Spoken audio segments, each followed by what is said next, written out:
이삭은 나이가 많이 들었고 눈이 어두워서 잘 보이지 않는 그런 상태에서 이삭이 에서를 축복하려고 하였지만 그것을 안 이삭의 아내 리브가가 거짓 술수 계략을 통하여서 자기가 편애하고 있는 야곱에게 축복을 하게 하는 그런 이야기가 나오게 되어지고요.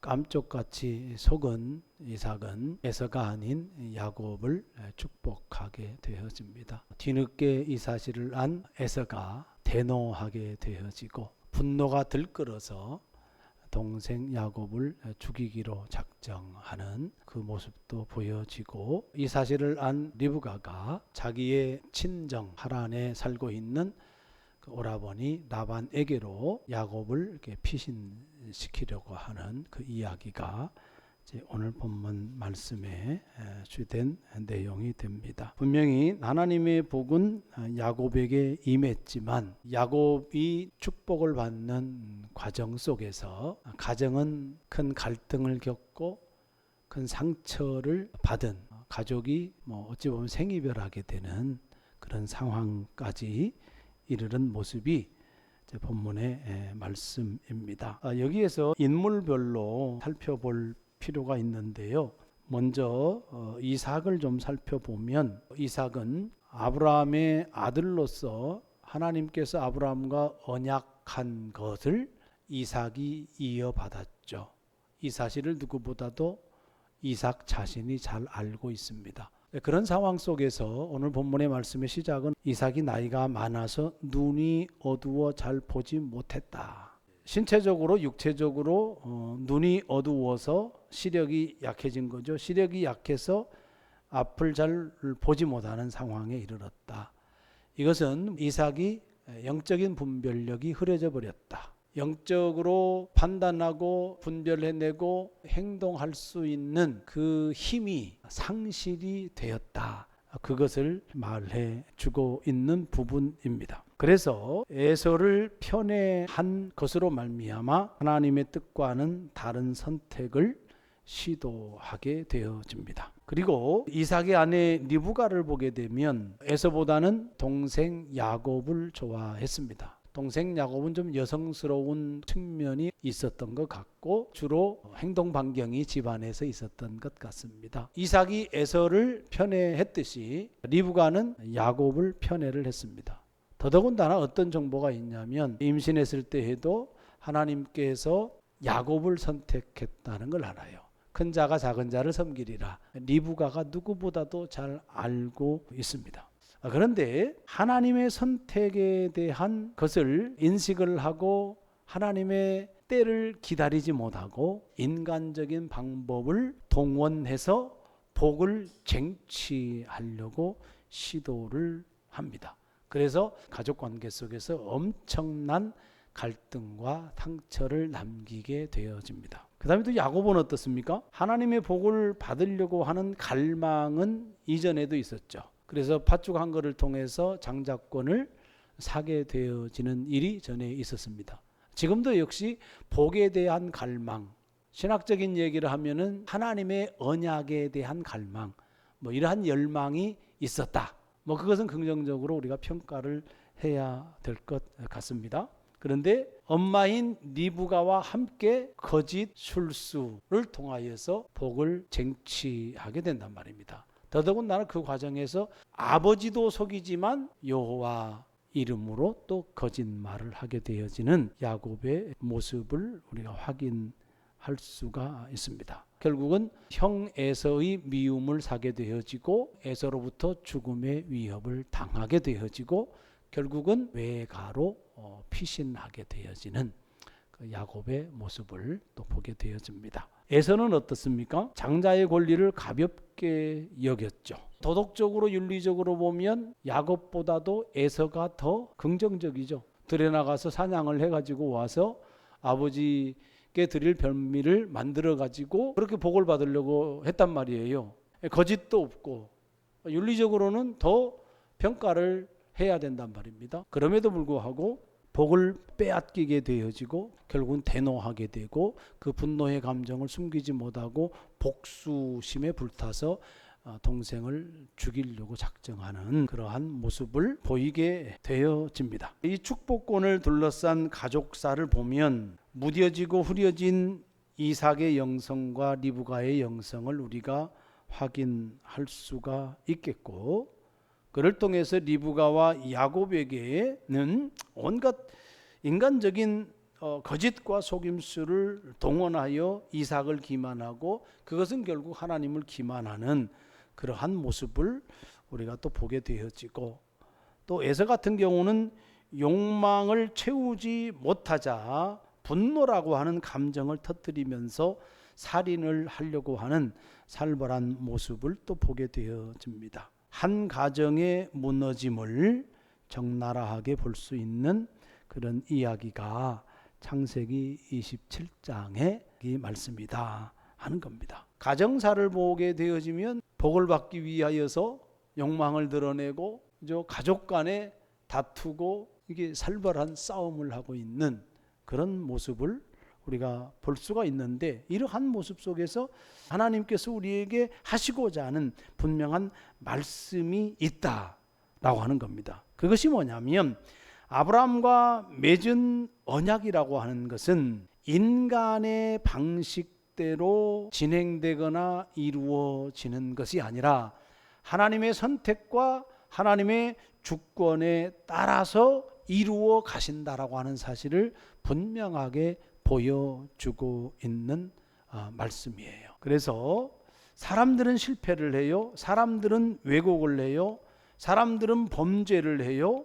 그런 속에서 하나님은 하나님의 주권에 따라서 하나님의 나라를, 하나님의 뜻을 이루어 가신다는 사실을 본문에서 우리에게 말씀해 주고 있다라고 하는 겁니다.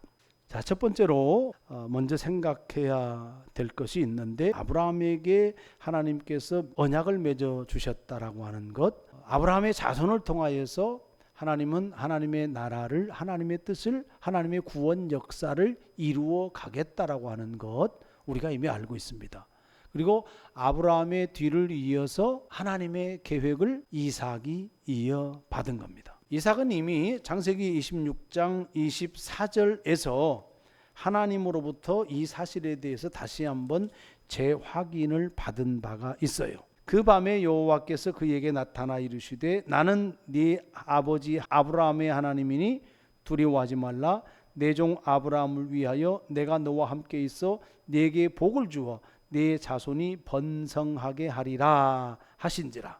하나님은 이삭에게 나타나서 아버지 아브라함에게 주셨던 그 복의 선언을 동일하게 하고 있다 하는 거고, 이 사실을 이삭이 잘 알고 있다 하는 겁니다. 특별히 창세기 25장 23절에 보면 여호와께서 그에게 이르시되, 두 국민이 내 태중에 있구나. 두 민족이 내 복중에서부터 나누이리라. 이 족속이 저 족속보다 강하겠고 큰 자가 어린 자를 섬기리라. 에서가 아니라 야곱이 선택받았다고 하는 것, 아브라함을 이어서 이삭이, 이삭의 뒤를 이어서 야곱이 하나님의 언약을 이어받았다라고 하는 사실을 이삭이 이미 알고 있는데, 서두에 말씀드렸지만 이삭이 나이가 많아 눈이 어두워 잘 보이지 못하더니 육신적으로 눈이 어두워졌다는 얘기예요. 눈이 어둡다는 표현은 잘 보지 못한다는 표현인 거죠. 그것을 강조하고 있는 겁니다. 이는 생각하고 판단하는 능력이 어두워졌다는 것을 반영하는 표현이에요. 하나님은 야곱을 선택했고 이 사실을 이삭이 알고 있는데 어두워져서 이 사실을 망각하고 있다라고 하는 겁니다. 그런데 그 사실을 망각하고 어떤 행동을 하냐면, 에서를 불러서 야, 네가 나를 위해서 사냥을 해서 별미를 만들어 내게 가져오면 내가 죽기 전에 마음껏 너한테 축복할 거야. 이삭은 에서를 좋아했어요. 창세기 25장 28절에 이삭은 에서가 사냥한 고기를 좋아함으로 그를 사랑하고, 이삭은 에서를 편애했어요. 그런데 무엇 때문에 에서를 사랑했냐면 에서가 만든 음식 별미 때문에. 자, 그러면 육체적인 욕망 때문에, 먹는 욕망, 탐식 때문에 에서를 사랑한 거예요. 에서에게 축복을 하려고 하는 거예요. 지극히 인간적이고 육신적인 발상이다 하는 겁니다. 영적인 분별력이 무디어져 있는 거다. 분명히 하나님은 야곱을 선택했는데 이 사실을 망각을 하고 육신의 욕망을 따라서 에서를 축복하려고 하는 이삭의 모습.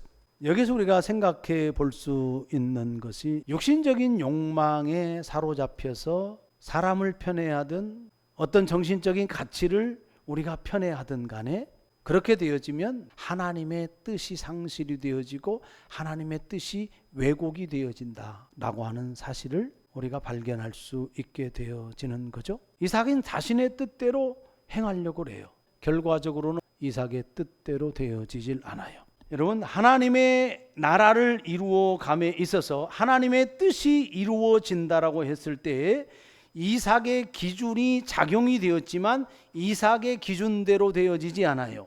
이삭의 뜻대로 시도하려고 했지만 이삭의 뜻대로 되어지질 않아요. 하나님의 역사, 하나님의 구원의 역사, 하나님 나라의 역사가 인간의 뜻에 의해서 좌지우지 되어지지 않는다라고 하는 것을 분명하게 보여주고 있는 겁니다. 예수님께서 잡히시던 날 밤에 군병들이 검과 몽치를 가지고 예수님을 잡잖아요. 그때 베드로가 자기 칼을 빼어가지고 대제사장의 종 말고의 귀를 잘라버리잖아요. 자신의 뜻이거든요. 베드로의 힘, 베드로의 뜻, 베드로 자신의 생각을 통하여서 막아보겠다 그거 아니에요. 그것이 결국은 하나님의 뜻을 왜곡시킨 거고 자기 기준에 따라서 자기 뜻에 따라서 예수님을 살리려고 하는 거거든요. 인간의 뜻이죠. 검을 들었지만 베드로의 뜻대로 되어지지 않았죠. 사람이 힘을 발휘하고 육신적인 생각에 의해서 인간적인 방식에 의해서 무엇을 진행하려고 했을 때 그것은 좌절되어지고 만다. 실패할 수밖에 없다. 하나님의 뜻이 인간에 의해서 이렇게 저렇게 되어지는 건 아니다라고 하는 것을 분명하게 보여주고 있는 말씀입니다. 자, 그 다음에 리브가 역시도 하나님께서 야곱을 선택하셨다는 사실을 알고 있었어요. 그러면 하나님의 선택에 맡겨야 되는 거잖아요. 그것이 사실은 리브가가 할 수 있는 거였어요. 기다리면 되는 거예요. 하나님의 뜻이 이루어지기를 기다리면 되는데 기다리지 못하고 또 인간적인 방법을 사용하는 거예요. 인간적인 방법으로 쟁취를 시도하는 거예요. 야곱을 에서로 꾸미는 거잖아요. 별미를 만들어서 주고. 그것이 리브가의 모습이고요. 야곱은 어떻습니까? 이삭이 물어요. 아들아, 네가 어떻게 이처럼 빨리 잡아서 나한테 별미를 가지고 올 수 있냐? 이렇게 묻는 거거든요. 그랬더니 이삭이 아버지의 하나님 여호와께서 나로 순조롭게 만나게 했다는 거예요. 들에 나갔는데, 사냥하러 나갔는데 하나님께서 너무나도 쉽게 빨리 사냥감을 줘서 내가 그걸 잡아와서 별미를 만들어서 지금 아버지를 대접하고 있는 겁니다. 이삭을 속이고 있지만 하나님 앞에서 하고 있는 거고 여호와의 이름을 걸고 지금 거짓말을 하는 거잖아요. 우리 십계명에 어긋나는 거죠. 여호와 이름을 망령되이 일컫지 말아라. 그 계명을 정면으로 어기고 있는 야곱의 모습을 볼 수가 있는 겁니다. 그래서 여러분, 도덕적으로 윤리적으로 보면 리브가와 야곱의 행위는 두말할 필요도 없이 비난받아야 되고요. 또 신앙적으로도 하나님 앞에서 이건 정죄받아야 될 그러한 행위인 것이 분명한 거예요.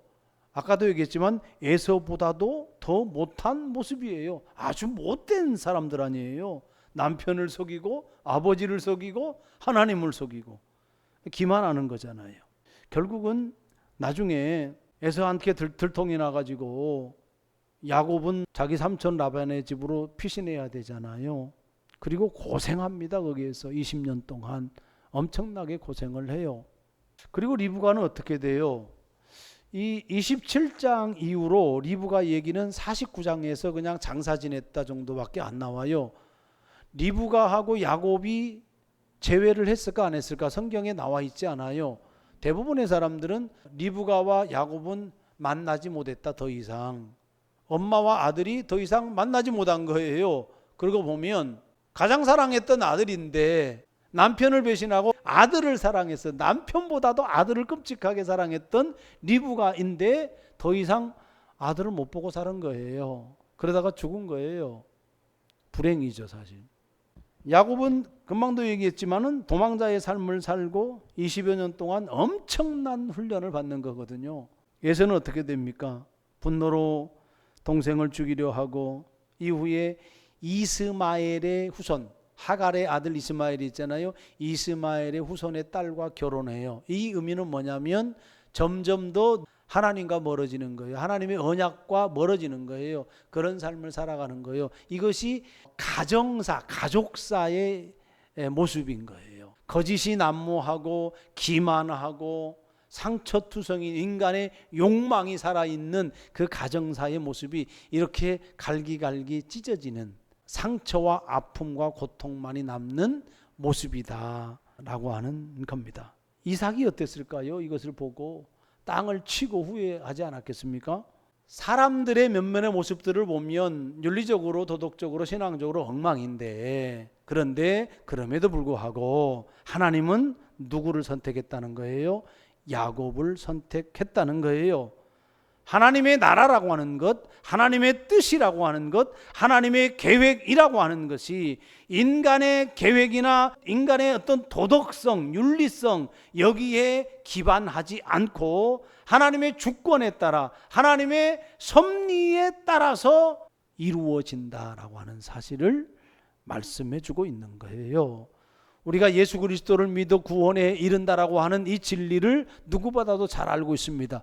중요한 것은 뭐냐면 구원을 받는 대상이 더 윤리적이라서 더 도덕적이라서 더 착해서 더 신실해서 구원받는가?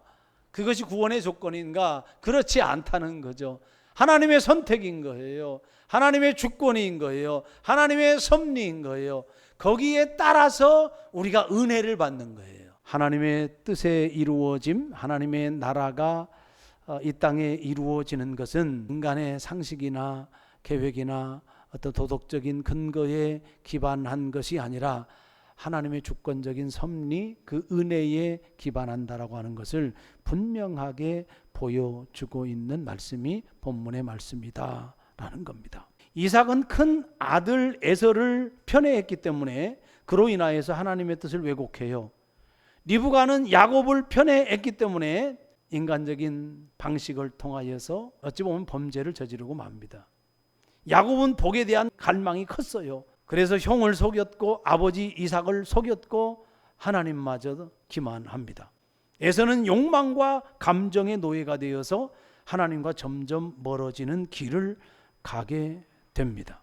이런 집안을 가리켜서 뭐라고 합니까? 콩가루 집안 그럽니다. 여러분, 콩가루가 되어버린 집안에 무슨 희망이 있겠어요? 이런 집안에서 무슨 하나님의 뜻이 이루어지고 이런 집안에서 무슨 하나님의 구원을 기대할 수 있겠어요? 이런 집안에서 인류를 구원할 하나님의 뜻이 이루어지겠는가? 외적으로 보면 전혀 그렇지 않아요. 그런데 보세요. 이 사건은 야곱이 하나님에게 나아가는 시작점이 되는 거예요. 삼촌 라반의 집에 가서 20여 년 동안 고생을 하면서 드디어 하나님의 사람으로, 언약의 사람으로 바뀌어져 가요.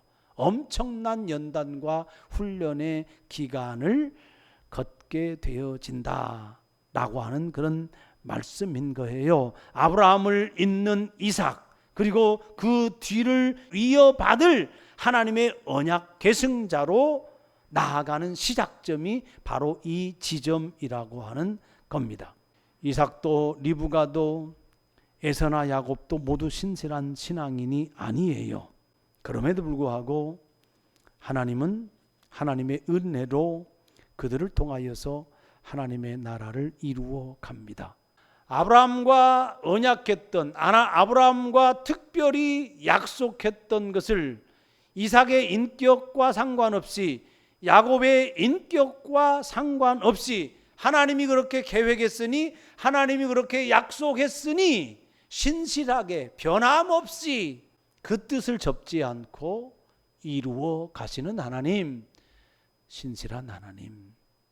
결국 그 신실한 하나님이 예수 그리스도를 우리 가운데 보내주셔서 우리로 하나님의 언약 백성 삼아 주시고 우리로 하나님 백성으로 살아가서 영원한 하나님의 평화, 샬롬, 그것을 누릴 수 있도록 하셨다라고 하는 그런 말씀인 겁니다. 여러분, 우리가 영적 분별력이 이삭처럼 희미할 수도 있습니다. 우리가 야곱과 리브가처럼 거짓과 속임수를 통해 뭔가 복을 얻으려고 추구하는 기만 행위를 할 수도 있습니다. 에서처럼 분노 가운데 혈기를 드러낼 수도 있습니다. 중요한 것은 이 모든 인간적인 뜻과 인간적인 방식 가운데에서도, 우리의 실패 속에서도 하나님은 하나님의 은혜로 선택된 우리들을 통해서 하나님의 변함없는 그 약속, 그것에 대한 신실함을 통하여서 구원의 역사를 이루어 가신다라고 하는 사실입니다. 그러므로 우리가 바라는 것은 하나님 은혜대로 하나님의 신실함 가운데 우리가 하나님의 도구로 사용될 수 있도록 하나님 도와주옵소서. 그런 믿음으로 우리가 살아야 될 줄로 압니다. 그런 은혜가 저와 여러분 가운데 있기를 주의 이름으로 축복합니다.